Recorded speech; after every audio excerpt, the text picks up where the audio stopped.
अस्सलाम वालेकुम व्यूअर्स, कैसे हो आप सब। उम्मीद है सब खैरियत से होंगे।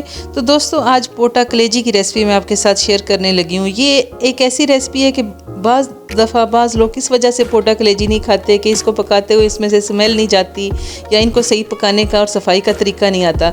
तो मैं आज आपके साथ तमाम स्टेप शेयर करूँगी, आप इसे फॉलो करें और परफेक्ट सी रेसिपी बना के अपने उन लोगों को भी खिलाएँ जो ये नहीं खाते, तो वो उनको भी बड़े पसंद आएंगे। क्योंकि मीट किसी किस्म का पकाना एक अलहदा चीज़ है और इन तमाम मटन, चिकन और इनका पार्ट्स बनाना, ऑर्गन बनाना एक अलहदा चीज़ है। इसकी सफाई और इसमें से स्मेल दूर करने का एक अलहदा प्रोसेस है जो मैं आज आपके साथ शेयर करूँगी। सबसे पहले मैंने 1 किलो पोटा लिया और 1 किलो कलेजी लिया है और इनको मैंने खूब अच्छी तरह खुले पानी में धो लिया है। और इनमें जो मट्टी, गंद, और मट्टी तो खैर नहीं होती, छोटे छोटे ज़रे होते हैं इसमें, जैसे कटिंग के दौरान आ जाते हैं या इसकी सफाई के दौरान इस पे चिपके रह जाते हैं। उनको मैंने खूब अच्छी तरह धो लिया खुले पानी से। अब एक बाउल में इनको ट्रांसफ़र कर दिया है।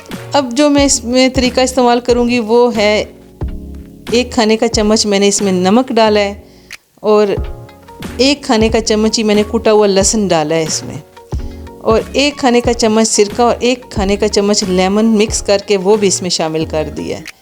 इसका मकसद ये है इसमें शामिल करने का कि जो इसके अंदर खून है, अक्सर कलेजी में खून रह जाता है, धुलाई के वक्त भी नहीं निकलता और स्मेल सी रह जाती है जो मुन कलेजी के अंदर आती है, पकाने के दौरान भी दूर नहीं होती, वो इससे दूर होगी। क्योंकि लहसुन किसी किस्म की भी स्मेल को दूर करने के लिए बेहतरीन है। इसी वजह से हम इन्हें खानों में भी इस्तेमाल करते हैं कि खाने में हमारे खुशबू आए और लहसुन की वजह से जो कुछ स्मेल नागवार है वो भी दूर हो जाए। 8 मिनट इसको लगे रहने के बाद मैंने इसको खूब खुले पानी से अच्छी तरह धो लिया है। अब मैंने इसको एक बर्तन में ट्रांसफ़र किया है और उसमें मैंने 1 खाने का चम्मच भर के हल्दी का शामिल किया है। हल्दी की वजह से भी इसकी सफाई परफेक्ट सी होगी, जो इसके अंदर थोड़ा बहुत खून या स्मेल होगी वो भी दूर होगी। और हल्दी एंटीसेप्टिक है, कोई किसी किस्म का जरासीम रह जाएगा तो वो भी ख़त्म होगा। अब हल्दी और थोड़ा सा मैंने जो इसमें लहसुन था वो इसमें रहने दिया था। इसके साथ हमने इसको 7 से 8 मिनट बिल्कुल धीमी सी आंच पे पकाना है। इसको पकाने का मकसद ये है कि जो इनके अंदर पानी है, पानी हमने इस टाइम बिल्कुल नहीं डाला था, बल्कि इसके अंदर जो पानी है वो हमने सारा निकालना है।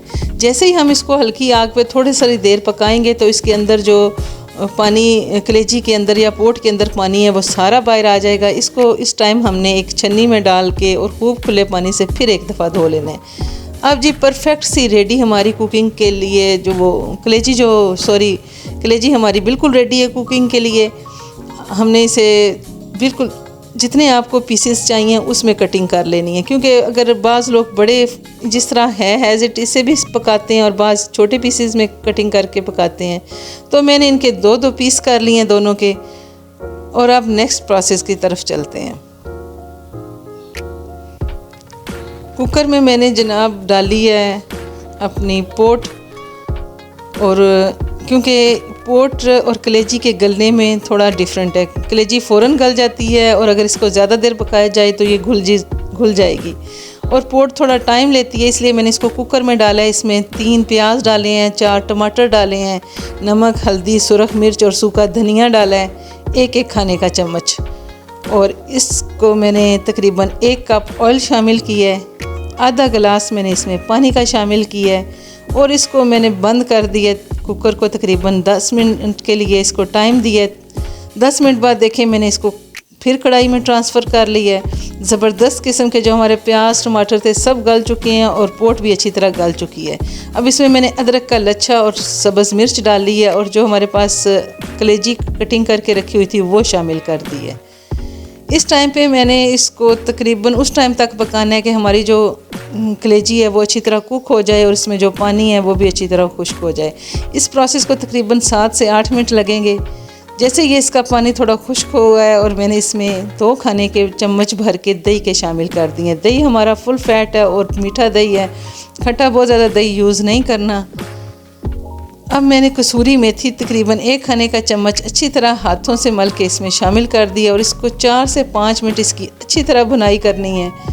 व्यूअर्स कुछ स्मेल तो इसकी उस टाइम दूर हुई है जब हमने इसको अच्छी तरह प्रोसेस किया सफाई का, और बाकी हमने इस टाइम इसको भुनाई के दौरान इसको इतना मज़े का भूनना है टाइम दे के कि जो तमाम मसाला है, कलेजी पोट है, वो अच्छी तरह भुन जाए और एक परफेक्ट सा टेक्सचर जो हमारे पास ग्रेवी का है वो रेडी हो जाए और इसकी तमाम नागवार बू दूर हो जाए।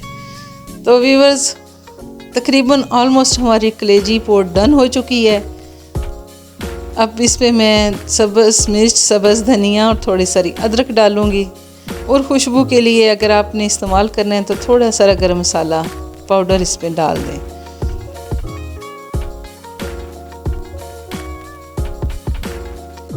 तो व्यूअर्स ये थी आज की रेसिपी, उम्मीद आपको पसंद आई होगी और आपने तमाम स्टेप अच्छी तरह सीख लिए होंगे।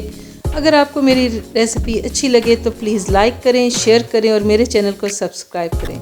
नेक्स्ट मिलते हैं एक अच्छी सी रेसिपी के साथ, तब तक के लिए अपनी दुआओं में याद रखें। अल्लाह ताला हम सब के लिए आसानियाँ पैदा फरमाए और हम सब की मुश्किलात दूर फरमाए। अल्लाह हाफिज़।